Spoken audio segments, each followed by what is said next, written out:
All right, let's start. We're continuing the Likutei Moharan Torah Vav. We're up to Vav Vav. V'zeh perish Omer Rabba Bar Chana. We know that Rabba Bar Chana, there's a bunch of different stories that Rabba Bar Chana said, and Reb Nachman is trying to bring out the Chassidus from the story. It's very interesting stories. I'll first say it in English and then in Lashon Kodesh, just because it's more like Aramish. Rabbi Bar Chana once traveled to the desert, and he saw geese. The geese were so fat that their wings fell off. Rivers of oil were flowing from beneath them. So he asked them, "Will I have a peace in the world to come?" So one goose lifted a foot towards me, and one lifted a wing. He says, when I came before Rabbi Eliezer, he said to me, in the future, the Jewish people's judgment will be on their account, which means that because the Jewish people delayed the arrival of Mashiach because of the Averas, they caused pain to these type of creatures because they were so fat. So, Zeh perish Omer Rabba Bar Chana says, Zimna Chada hava azlina b'matber. He went to the desert. V'chazina hanei avse the shmitin gat fay mishmanyai. Their feathers, not the wings, the feathers fell off from being so fat.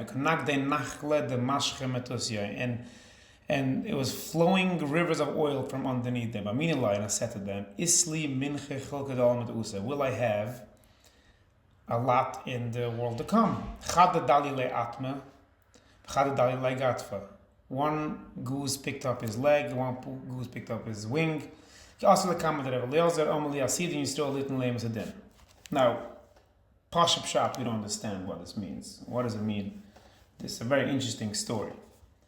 So Reb Nachman is going to explain it based on this Torah. It says, Azlinin b'matbere. Someone travels in the desert. So he says, Rabbi Bar Chana went out to investigate the fine traits of humility. He wanted to find another. So where did he go? He go to the desert. Right?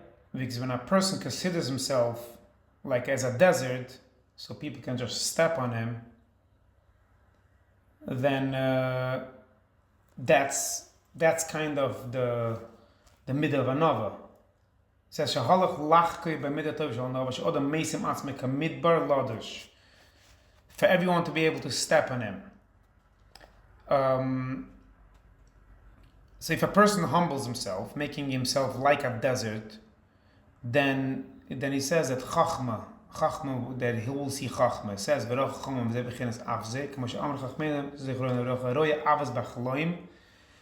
if you see anyone that sees a goose in his dream will have Chachma. Right? So that's the Rabbi Bar Chana went to the Midbar and he saw geese. What does the Shmit and Gatfei means? It means that the feathers fell off. Rashi says Noitzois. Rashi says the Shmit and Gatfei, the word Noitzois. What does Noitzois mean? Like it says in Ki Yinatzu Anoshim, says by Dasan Aviram, Yinatzu, Natzu Anushim, which means that people were fighting. They got into a fight. So, Natsu, the same word as Noitzos. Heine, what does that mean? If you don't pay attention to any controversy or insults directed towards you, that's Yishma Bezyoin Yidam Yishtik. Shamam Cherpasan Ve'ena Mashivim, and you hear your embarrassment and you don't answer. Because anyone that keeps quiet is called a chacham, kisiyag al chacham shtika. Like it says kisiyag al chacham shtika. In shtika we know from before is the beginnings of keser. Is the beginnings of keser. V'zeh l'shoin d'shmita. So he goes next. The next word he says is the feathers. What does the feathers mean? What is the term of feathers? The shmiten says shomet kol bal masha yodo. Shmiten is a lashon of shmita. Right? Every 7 years we have shmita. And shmita, shamoid kol bal masha yodo, means that every creditor, anyone that that gave money to someone has to forgive any debt owed to him. Right? You have to forgive all the debts. That's the lashon of shmiten, of feathers, which is over here is shmita, which means one of the basically in shmita, it's almost like overlooking, like you have to overlook the past and let bygones be bygones and forgive. In our context, it refers to a person who wants to do tshuva and forget the past. That's what the Shamoid called Bal Mashiach. That's the lashon of Shemitah over here. In order to forget the past, you have to do tshuva al tshuva, which is what we spoke before. That is the tshuva al tshuva. You do tshuva, you forget the past, and you move on. And that's the feathers that he's talking about with the Shemitah. Then he continues with explaining the story, this interesting story. They were so fat. Right? The lashon of in Devarim. For those that say Devarim every week, Shabbos, you know this well. It says Shemanta Avisa. You grew fat and gross. You know, in other words, because if you consider themselves in a state of fat and gross, so you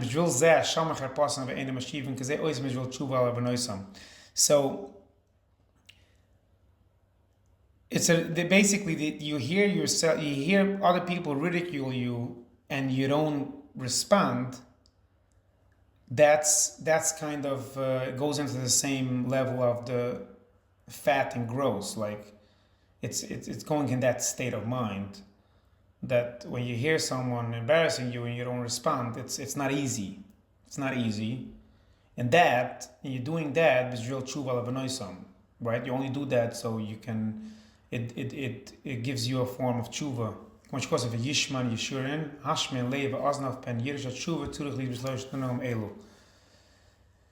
means we spoke before that by doing tshuva by not responding, you're doing tshuva, and that has these three different conditions that we spoke about.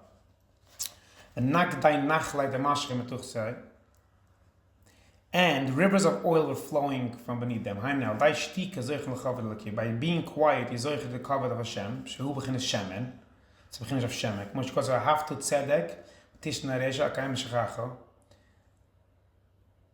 Right, you love righteousness, you hate resha, which is wickedness, and that's why Hashem anointed him. That's beginnas melech hakavod. That's beginnas of melech hakavod. When someone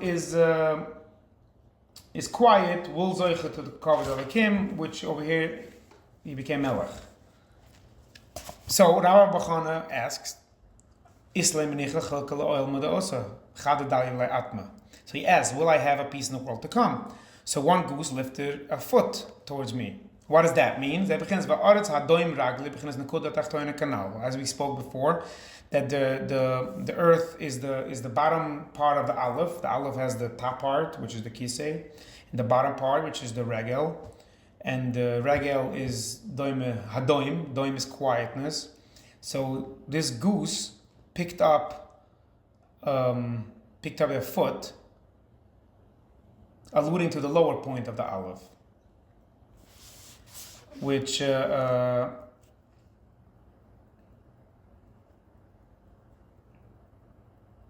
right, which in a simple context is basically I think it's a wing. No, the kind of kanaf is the wing. The first one is a foot. The atme is a foot. The chada dali le kanaf, that's the wing, and that's the kisei. So ze beginnes kisei. And your Rebbe, your teacher, will not hide themselves, because we said before that the kisei elyonin, the upper aleph, the upper nekuda was covered up. You couldn't see it. It was aster panim. It was a star's panim. But by this goose picking up its wing, that's the kisei, and that reveals the upper point. In other words, the geese showed Rav Avachana that he was able to attain all of these levels, the lower level and the upper level, right? That Rav Avachana was zoicha to these concepts of tshuva and these concepts of being quiet. Amar Rebbe Lazar, Asid Yisrael litn lehem esadin, ki Yisrael nikram Adam. Yisrael is called the Adam. The Kutchabrichi Yisrael kul echad. Hashem and Klal Yisrael is one thing. Yisrael Shem bechinas Adam. Yisrael, when Yisrael is in bechinas of Adam, which we said that Adam is the highest spiritual level of calling a person. Yeshve al kisei. When Adam, which is Yisrael, sits on the kisei, Moshkos of Allah kisei demus kamara Adam. Right? Cheskel saw this vision that on the kisei sat a man.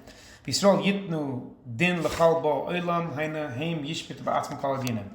There's going to come a time that Klal Yisrael will judge everyone in the world, and they will judge all judgments. They will be in the kisei to actually judge the whole world, which obviously comes, at a point where Klal Yisrael is considered the Adam, which is on the highest level. And you can only get to that level, as per Nachman over here, it is by tshuva al tshuva, which is yidam v'yishtik, which is being quiet and not responding when someone annoys you. We're going to stop right here. We're all busy. We have to go back to work. Thank you, everybody. See you tomorrow.